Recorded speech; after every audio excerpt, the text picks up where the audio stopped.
Conrad Moffat Black, Baron Black of Crossharbour, KCSG, is a Canadian-born British former newspaper publisher, writer, and convicted fraudster.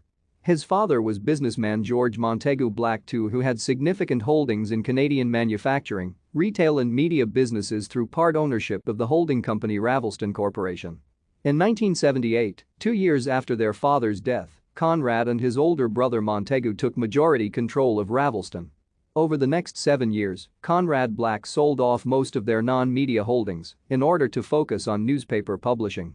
Black controlled Hollinger International, once the world's third-largest English-language newspaper empire, which published the Daily Telegraph, Chicago Sun-Times, the Jerusalem Post, National Post, and hundreds of community newspapers in North America, before controversy erupted over the sale of some of the company's assets.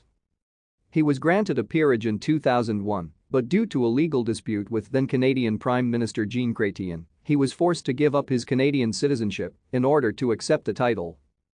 In 2007, he was convicted on 4 counts of fraud in U.S.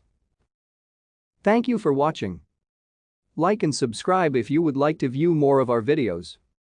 Have a nice day.